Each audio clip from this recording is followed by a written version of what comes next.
स्वामी की जय, श्री प्राणनाथ प्यारे की जय, गुरुजी मंगलदास जी महाराज की जय। करके एक भजन पहले गाते। कब आएगा मेरा सावरिया, कब आएगा मेरा सावरिया, कब आएगा मेरा सावरिया, कब आएगा मेरा सावरिया। जाने कब आएगा मुझे अपना बनाएगा, जाने कब आएगा मुझे अपना बनाएगा। मेरी आँसू पोंछ कर मुझे गले लगाएगा, मेरी आँसू पोंछ कर मुझे गले लगाएगा। कब आएगा मेरा सावरिया, कब आएगा मेरा सावरिया, कब आएगा मेरा सावरिया, कब मेरा सावरिया। थक गए नैन मेरे रास्ता निहार के, प्यासी प्यासी अखियों में सपने बहार के। थक गए नैन मेरे रास्ता निहार के, प्यासी प्यासी अखियों में सपने बहार के। ओ जीवन बन जाएगा ओ जब कान्हा आएगा, जीवन बन जाएगा जब कान्हा आएगा। मेरी आंसू पोंछ कर मुझे गले लगाएगा, मेरी आंसू पोंछ कर मुझे गले लगाएगा। ओ तुझसे उम्मीद मुझे तेरा ही सहारा है, निर्बल गरीब हूँ मैं कोई न हमारा है। तुझसे उम्मीद मुझे तेरा ही सहारा है, निर्बल गरीब हूँ मैं कोई न हमारा है। ओ कब तक तड़ पाएगा, ओ कब तक बहलाएगा, कब तक तड़ पाएगा, ओ कब तक बहलाएगा। मेरी आंसू पोंछ कर मुझे गले लगाएगा, मेरी आंसू पोंछ कर मुझे गले लगाएगा। कब आएगा मेरा सावरिया, कब आएगा मेरा सावरिया, कब आएगा मेरा सावरिया, कब आएगा मेरा सावरिया। बनो न कठोर थोड़ी दया से भी काम लो, आके कन्हैया मेरे दामन को थाम लो। बनो न कठोर थोड़ी दया से भी काम लो, आके कन्हैया मेरे दामन को थाम लो। संज गुण गाएगा सेवक बन जाएगा, संज गुण गाएगा सेवक बन जाएगा। मेरी आंसू पोंछ कर मुझे गले लगाएगा, मेरी आंसू पोंछ कर मुझे गले लगाएगा।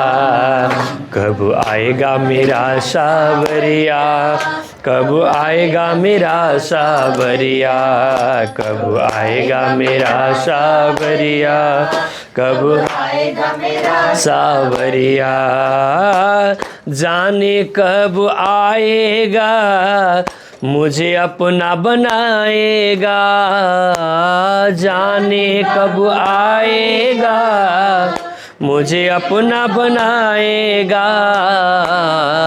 मेरी आंसू पोंछ कर मुझे गले लगाएगा।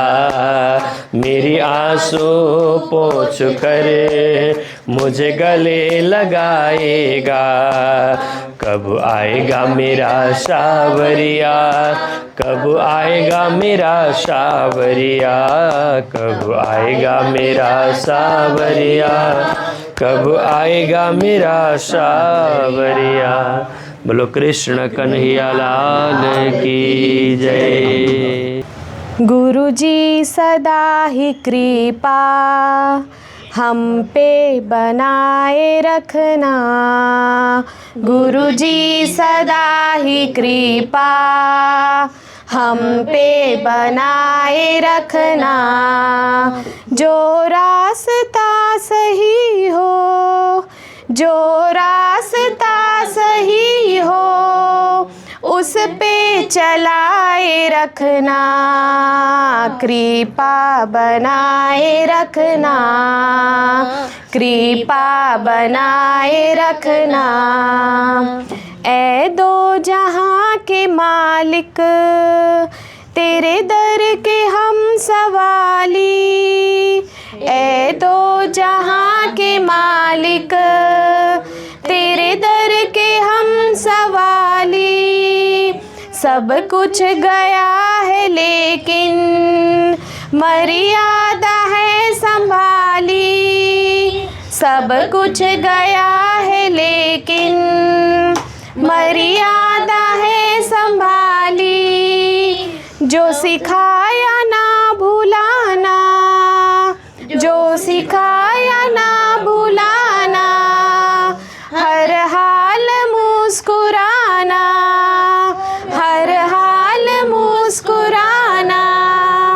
आंसू छुपाए रखना, कृपा बनाए रखना।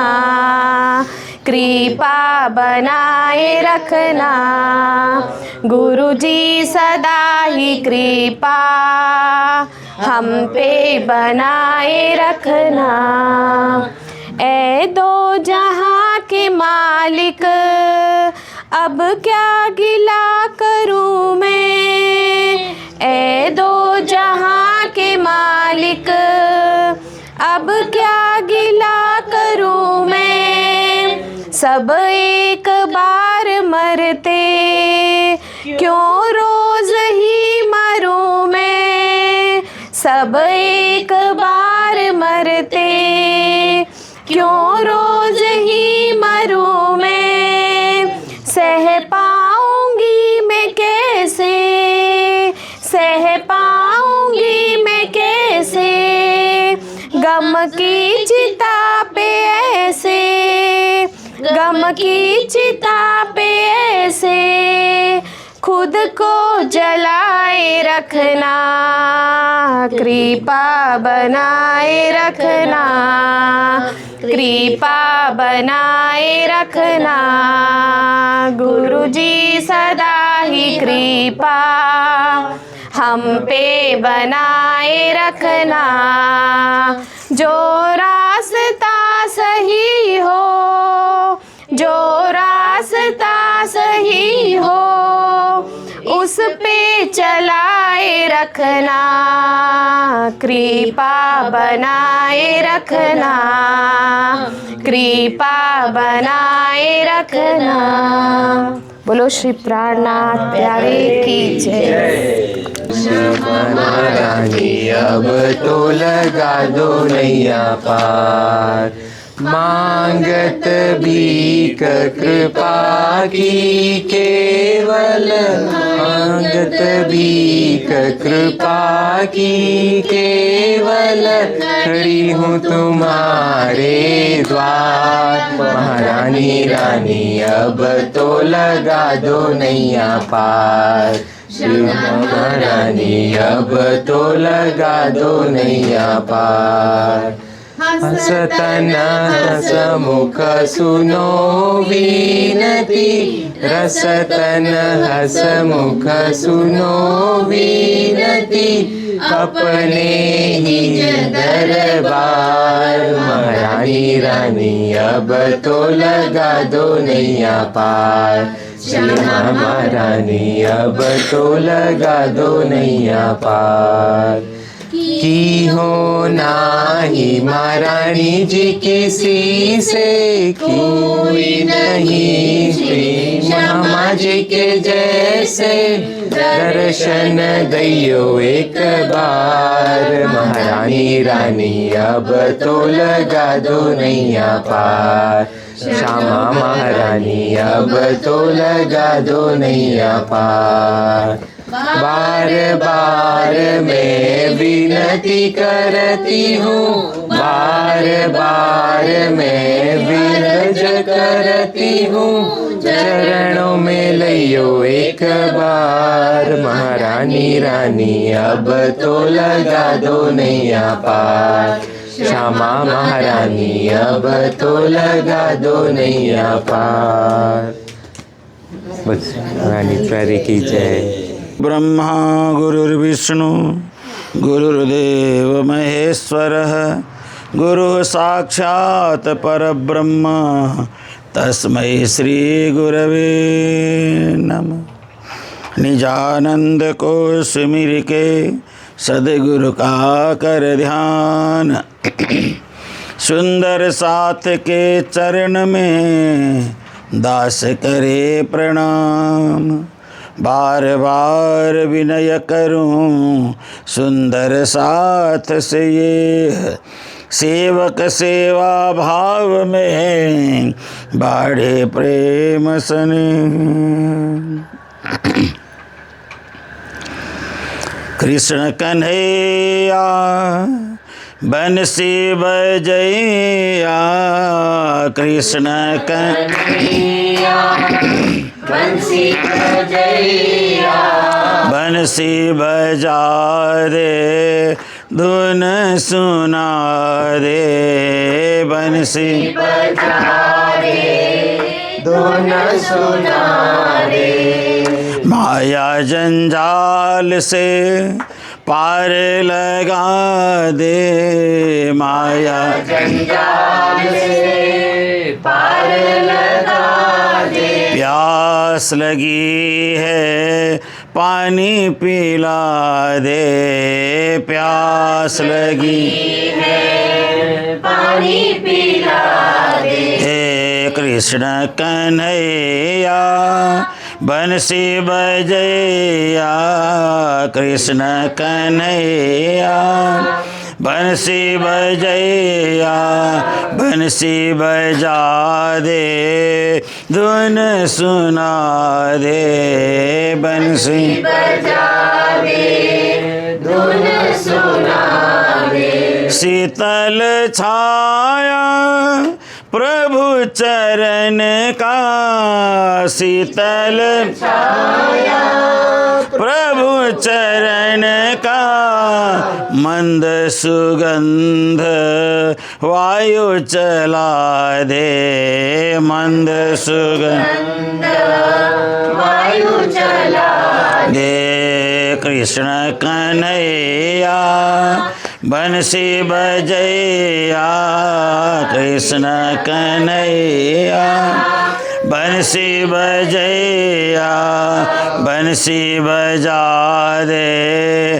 धुन सुना दे, बंसी बजा दे धुन सुना दे। ज्ञान सिखा दे ध्यान सिखा दे, ज्ञान सिखा दे ध्यान सिखा दे। श्याम चरण का आश्रय दे दे, श्याम चरण का आश्रय दे दे। कृष्ण कन्हैया बंसी बजैया, कृष्ण कन्हैया बंसी बजैया बंसी बजा दे धुन सुना दे बंसी बजा दे धुन सुना दे बैराग सिखा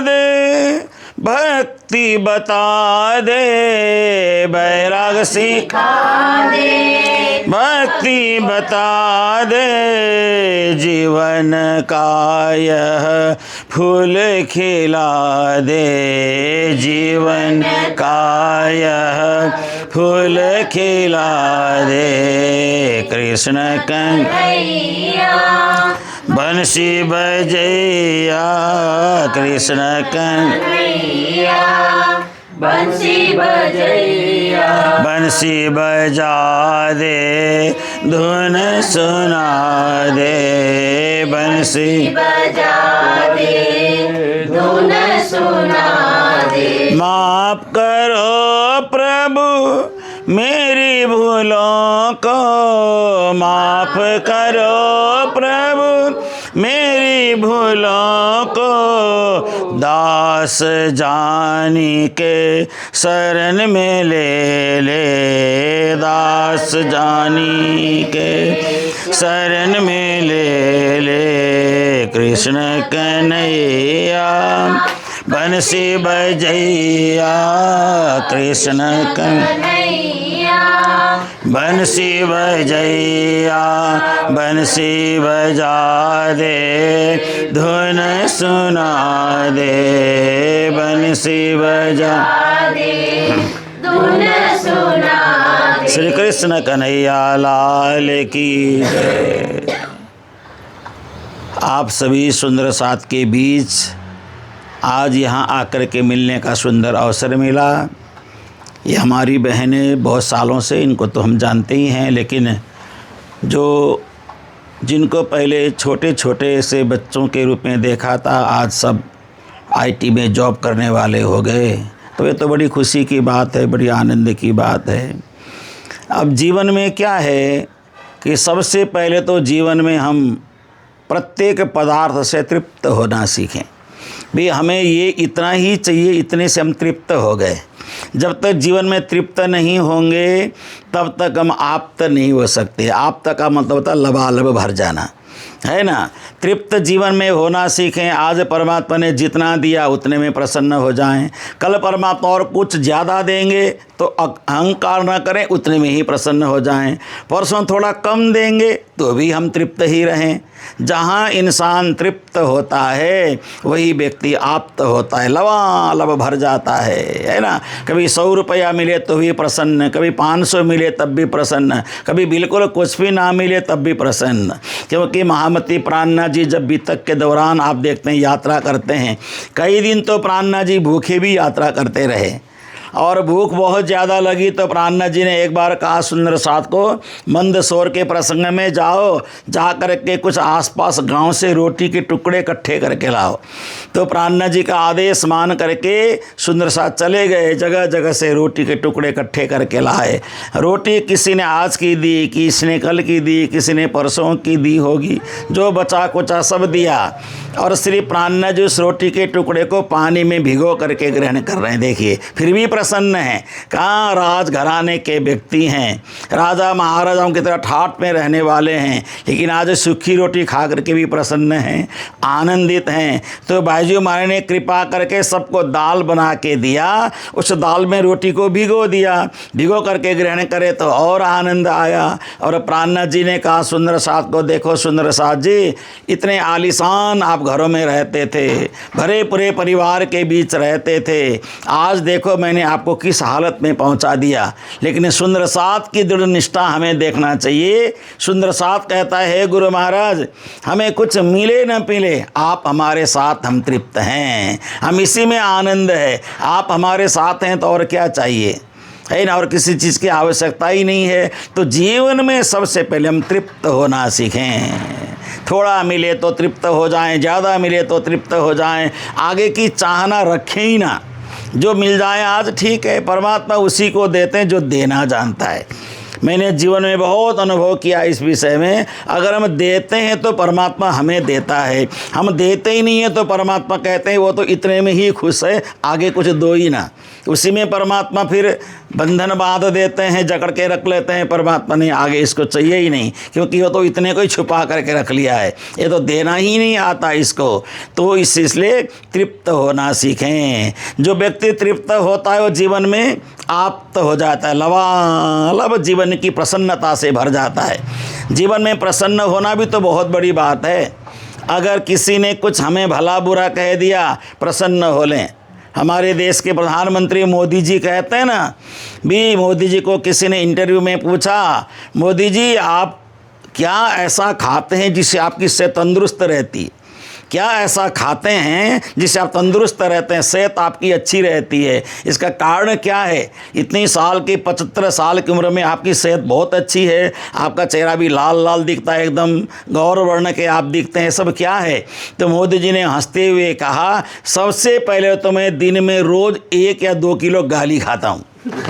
1 या 2 किलो मैं गाली खाता हूँ, और गाली को खा करके मैं तृप्त हो जाता हूँ, लबालब भर जाता हूँ मैं। इतने लोग मेरे को गालियाँ देते हैं, कोई बोलते हैं मोदी तो हत्यारा है, कोई बोलते हैं मोदी तो किसी को मारता है, कोई बोलते हैं मोदी तो गौ की हत्या करता है। और कई लोग ऐसे बोलते हैं, एक बार हमारे पास आओ, आपको रस्सी से बांध करके हम बंगाल की खाड़ी में डुबा देंगे, बोलते हैं। क्या नहीं बोलते हैं, लेकिन प्रधानमंत्री हैं, अपना काम किए जा रहे हैं, उनको कोई किसी से मतलब नहीं। अगर एक गाली को सुन करके हम उस गाली के पीछे पड़ गए तो हमारा जीवन वहीं निष्क्रिय हो जाएगा। हमारा जीवन सक्रिय नहीं हो सकता, हम निष्क्रिय बन जाएंगे। गाली देने वाले का काम है गाली देना, उस गाली को आशीर्वाद बना करके हमें लेना चाहिए, वही लाभ है, वही फायदा है। क्योंकि मेरे गुरु महाराज मंगलदास जी कहते थे, जिसके पास जो होगा वही देगा। किसके पास गालियाँ होगी तो वही देगा हमें, किसी के पास प्यार होगा तो प्यार देगा हमें, किसी के पास मेवा मिष्टान्न पकवान होगा तो हमें वही देगा, है ना। किसी के पास धन संपत्ति होगा तो हमें वही देगा। लेना ना लेना आपकी इच्छा के ऊपर निर्भर करेगा, है ना। लेना चाहें तो आप ले लें, ना लेना चाहें तो आप न लें, है ना। जैसे आपके सामने किसी ने भोजन ला के परोस दिया, आप खचाखच पेट भरा हुआ है, आपका खाने की कुछ भी इच्छा नहीं है और आपने नहीं खाया, बात ख़त्म हो गई। एक बार गौतम बुद्ध को रास्ते में किसी ने खूब गालियाँ दी। गौतम बुद्ध ने गालियाँ को खूब सुना, ध्यान से सुना। खूब सुनने के बाद गौतम बुद्ध फिर आगे निकल पड़े। तो सामने वाला बोलता है कि मैंने आपको इतनी गालियाँ दी, आपको कोई असर ही नहीं हुआ। तो मैंने बोला, आपने गालियाँ पूरी कर ली? हाँ, पूरी कर ली। अब आगे कुछ और गालियाँ देने का मन है? बोला, बिल्कुल मन नहीं है। तो ये जो इतनी गालियाँ आपने मुझे दी तो मैंने कुछ भी नहीं ली, मैं वापस चल पड़ा। ख़त्म हो गई ना बात। मिठाई का डिब्बा लेके किसी के पास जाएं और वो पूरा भरा हुआ है पेट से, तो मिठाई का डिब्बा वो लेगा ही नहीं, हो तो पहले से भरा हुआ है। बुद्ध ने कहा, आपने जितनी गालियाँ दी वो आप ही को मुबारक, क्योंकि मुझे चाहिए ही नहीं। तो आप लेंगे ही नहीं तो कैसे होगा। मेरे गुरु महाराज एक बात और कहते थे, किसी ने आपको कुत्ता कह दिया और आपने मेरे को तुमने कुत्ता कहा, बोल करके लड़ने के लिए चल पड़े तो हम कुत्ते ही हो गए। किसी ने कुत्ता कह दिया तो बोलना चाहिए कि कुत्ता, मैं तो कुत्ता हूँ ही नहीं, मैं तो मनुष्य हूँ, मेरा तो 2 पैर है, मैं किसी को काटता भी नहीं हूँ, मैं किसी पर भौंकता भी नहीं हूँ, मैं तो सामान्य इंसान हूँ। ये कुत्ता किसी और को बोला होगा, बोल करके आप आगे चल पड़ो। तुमने मेरे को बोला बोल के लड़ने हम जाएंगे तो हमारा नुकसान होने वाला है। इसलिए हम पहले तो तृप्त हो जाएं, फिर हम आप लबालब प्रेम से भरा हुआ हो, वहाँ कुछ भी असर नहीं करेगा, कुछ भी जाएगा ही नहीं उसके ऊपर। और उसके बाद जो व्यक्ति तृप्त होता है वही व्यक्ति आप्त होता है, और जो व्यक्ति आप्त होता है वही जगत में व्याप्त होकर काम करता है। देखिए, हम व्याप्त होना सीखें। जो व्यक्ति आप्त होगा ना, लबालब भरा हुआ होगा, वो जगत में व्याप्त हो जाएगा, सर्वत्र उसका नाम ही नाम होगा। लोग सोचेंगे इसी व्यक्ति की महिमा का गान करना चाहिए, क्योंकि ये किसी को न बुरा कहता है, न भला कहता है, न किसी के लिए बुरा करता है, न किसी के लिए, तो अपनी मस्ती में मस्त रहता है। इसलिए हमें दुनिया में अपने आप को आगे बढ़ाना है, तो सारा काम छोड़ करके हमें आगे बढ़ना चाहिए। बस राज्य का नाम लेते रहें, परमात्मा का नाम लेते रहें, उठते बैठते खाते पीते सोते सुपन जागृत हर पल हम परमात्मा को न भूलें। परमात्मा को न भूलने के लिए एक ही उपाय है, ब्रज की बधुएं, ब्रज की गोपियों की तरह सारा काम करते रहें, लेकिन परमात्मा को छोड़े ना। परमात्मा हमारे साथ रहेंगे। एक गोपी एक बार रोटी बेल रही थी, रोटी बेलते बेलते उसका ध्यान तो श्री कृष्ण में लगा हुआ है, तो रोटी बहुत टेढ़ी मेढ़ी हो गई, बहुत टेढ़ी मेढ़ी रोटी हो गई, रोटी सीधी गोल नहीं बनी। तो उसी समय गोपी के सिर में किसी ने ऐसे धीरे से ऐसे किया, सिर में ऐसे हाथ लगाया। उसके बाद बोला, अरे गोपी तू तो पगला गई है, ला मैं रोटी को बेल देता हूँ, बोल करके किसी ने आके उसी टेढ़े मेढ़े रोटी को गोल बना दिया। जब मुड़ करके पीछे देखा तो स्वयं कन्हैया खड़े उसकी रोटी को गोल बना रहे थे। अगर हम परमात्मा को याद करेंगे, परमात्मा हमारा सारा काम गोल बना देंगे।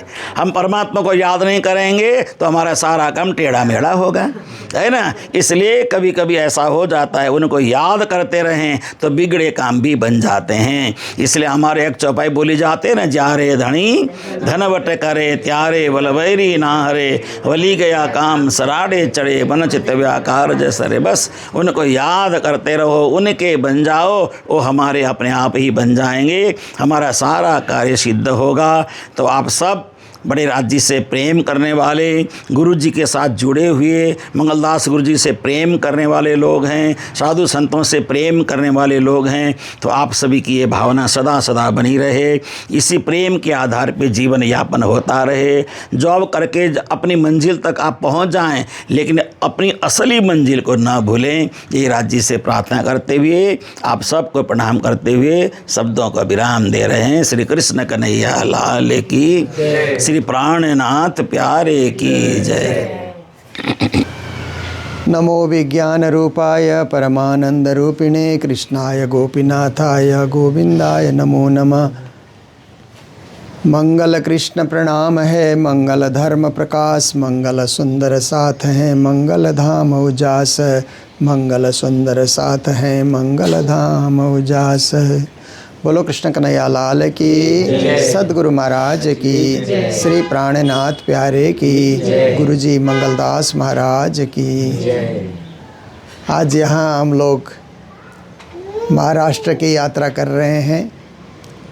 मुंबई और पुणे दो जगह हमें कार्यक्रम करने का, कभी बड़े रूप में कभी घर घर में, क्योंकि घर घर में जाएंगे तो ही बड़े रूप में सब इकट्ठे हो सकते हैं।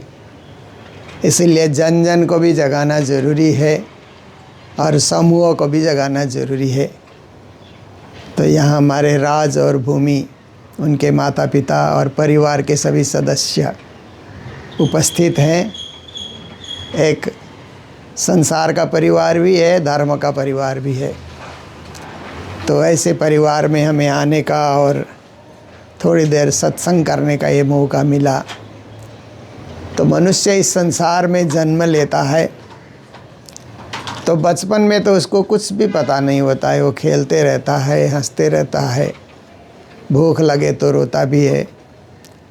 तो ऐसे ही बचपन का जीवन जाता है। फिर थोड़ा सा उसको बड़ा होने लगता है तो माता पिता पढ़ाई में उसको जोड़ देते हैं। धीरे धीरे पहले तो माता पिता के कहने पे पढ़ता है, बाद में अपने आप को उसको पढ़ने का मन होता है। जब उसको कुछ ज्ञान होने लगता है तो स्वयं फिर वो आगे बढ़ने लग जाता है। तो इस प्रकार से वो पढ़ाई की चिंता, स्कूल जाना, बच्चों से खेलना, टीचर के साथ बातें करना, उनका पढ़ाया हुआ सुनना। उसके बाद पढ़ाई के बाद नौकरी की चिंता होती है। नौकरी करो, व्यापार करो, बिजनेस करो, जो भी व्यवसाय है, अपने तकदीर में जो मिलता है या लिखा हुआ है उसको वो संभालता है।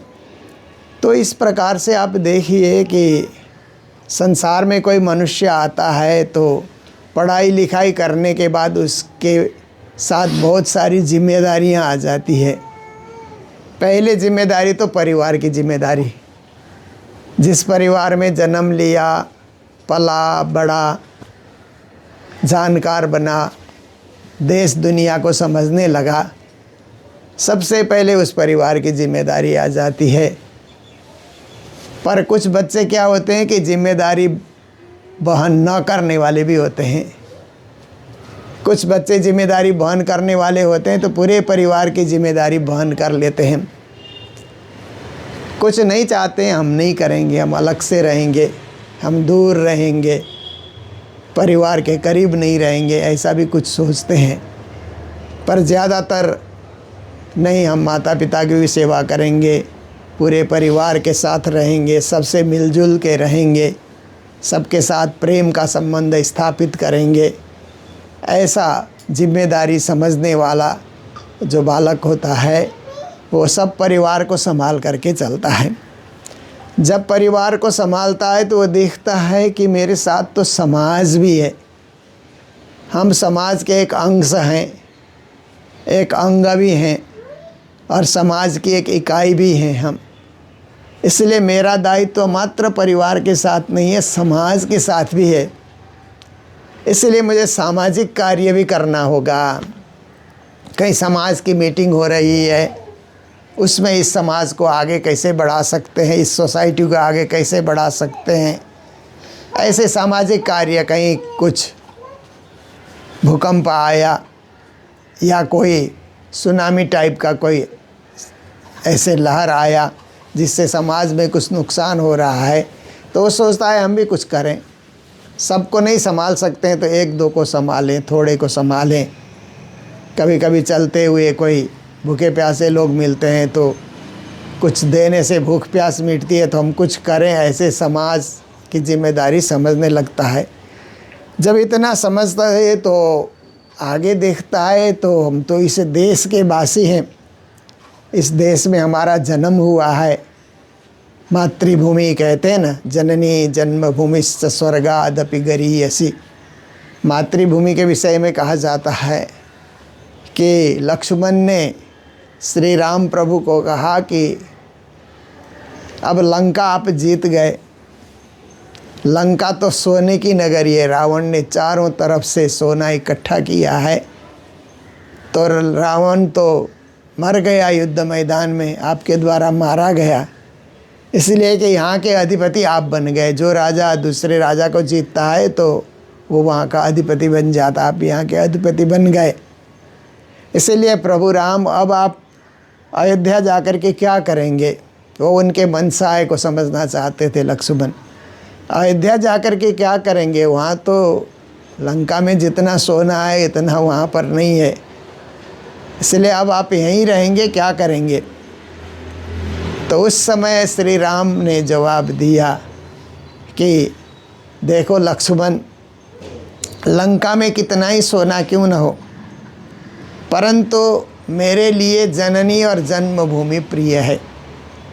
तो कहा जननी जन्मभूमिश्च स्वर्गादपि गरीयसी। हे लक्ष्मण, मेरे लिए अयोध्या प्रिय है क्योंकि वहाँ मेरी जननी माता रहती है और मेरी जन्मभूमि भी अयोध्या ही है। इसलिए लंका में मैं कुछ नहीं, यहाँ का एक कुछ भी मुझे नहीं चाहिए।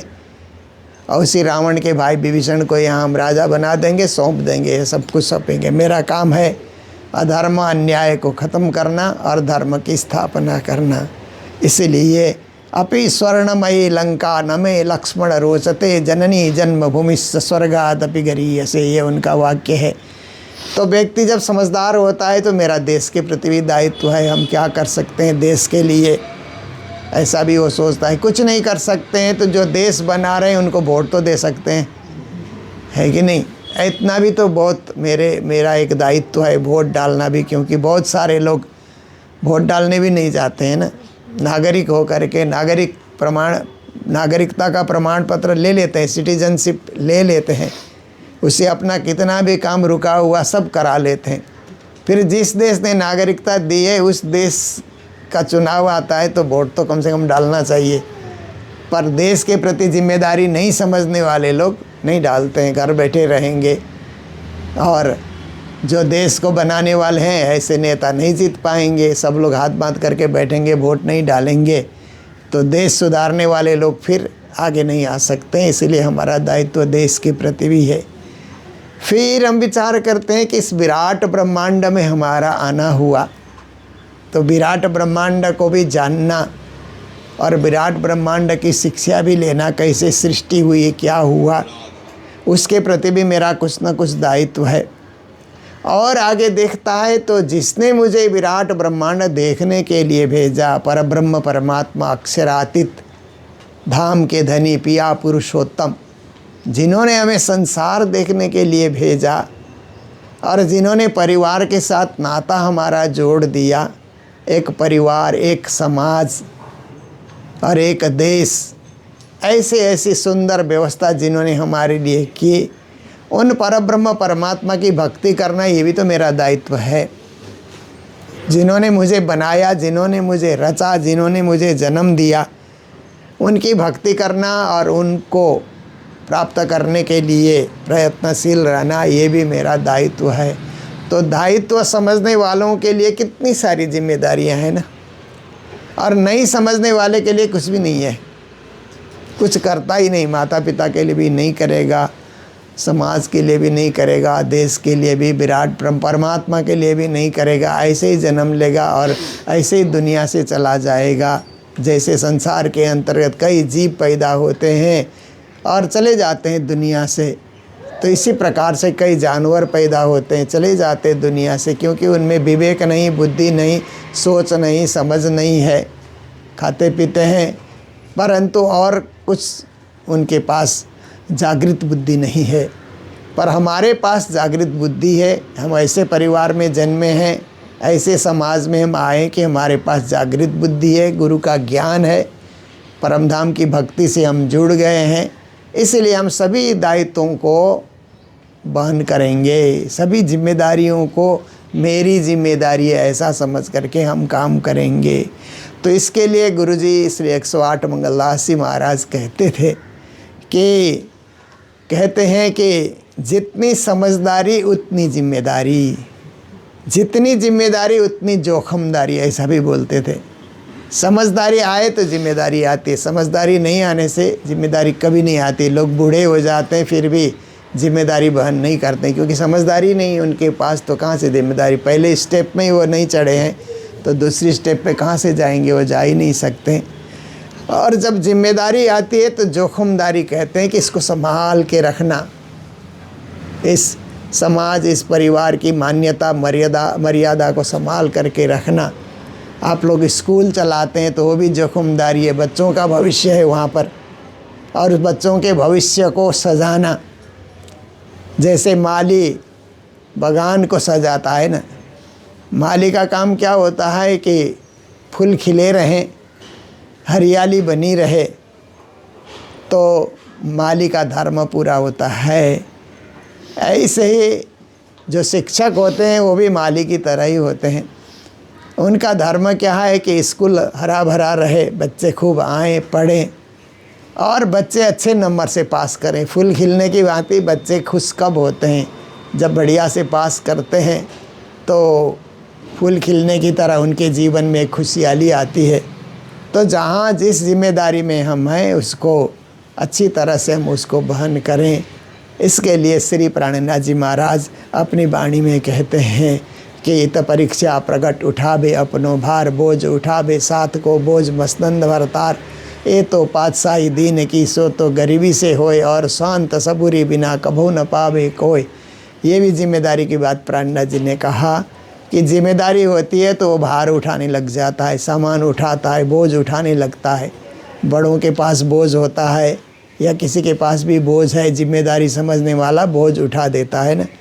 जिम्मेदारी समझने वाला व्यक्ति क्या होता है कि आप ट्रेन में देखिए, बसों में देखिए, कोई पार्क में देखिए या किसी भी सार्वजनिक जगह में आप देखिए, अपने से मान्य जन आए और अपने से बुजुर्ग जन आए तो जिम्मेदारियां समझने वाले लोग उठ जाते हैं ना। आप बैठिए ऐसा करके कर देते हैं। जिम्मेदारी ना समझने वाले खुद ही बैठे रहते हैं, तो किसी को जगह ही नहीं देते हैं, क्योंकि उनके पास विवेक बुद्धि अभी क्रियाशील नहीं है। इसके लिए वो हट करके बैठे रहते हैं।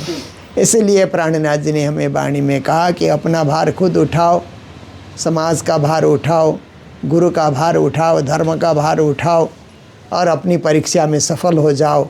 क्योंकि आपकी परीक्षा है कि आप कितना संसार में आकर के अपने बोझ को ढो सकते हो या समाज की जिम्मेदारियों को आप ढो सकते हो।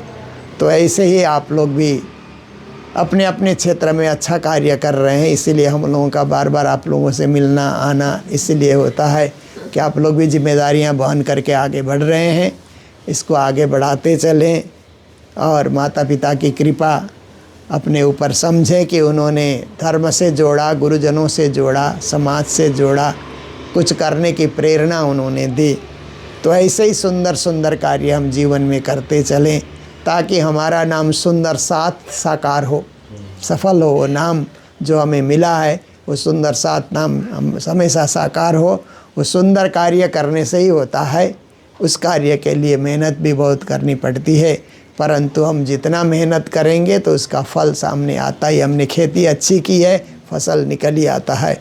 ऐसे ही हमने सुंदर कार्य किया है तो फसल निकलना यही है कि अंत तो गत्वा हमें परम धाम की प्राप्ति हो। आत्मा भटके नहीं, आत्मा इस संसार में अटके नहीं, भवसागर में आत्मा राज्य के चरणों में सूरत एक ही राखिए, मूल मिलावे माई, श्याम श्यामा जी साथ जी तले बोम बैठे जाएं। ऐसे उस दिव्य परम धाम में अंत में जा कर के जब तक राज्य खेल दिखाएंगे देखना है।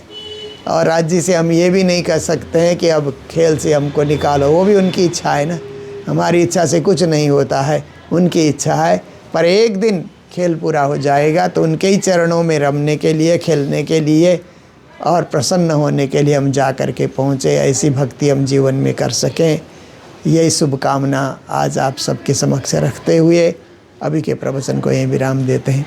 बोलो सतगुरु महाराज की, श्री प्राणनाथ प्यारे की, सर्व सुंदर साथ की। सतसंगत में प्रेमी जनों को, सतसंगत में प्रेमी जनों को प्रेम प्रणाम सुनाता हूँ मैं, प्रेम प्रणाम सुनाता हूँ।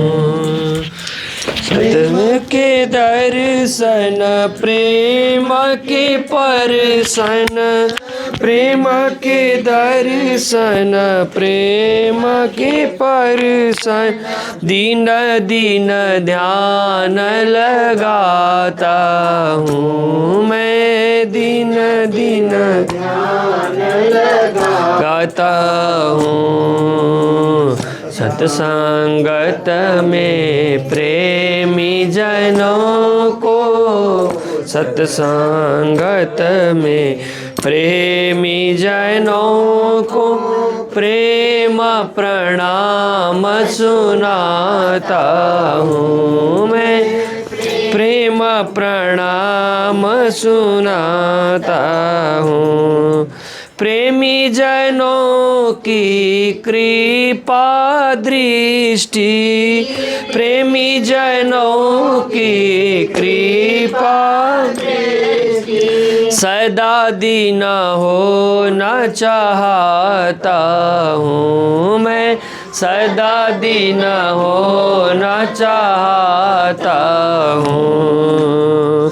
सत्संगत में प्रेमी जनों को, सत्संगत में प्रेमी जनों को प्रेम प्रणाम सुनाता हूँ मैं, प्रेम प्रणाम सुनाता हूँ। प्रेम पंथ से आकर के मैं, प्रेम पंथ से आकर के मैं प्रेम से शीश झुकाता हूँ, प्रेम से शीश झुकाता हूँ।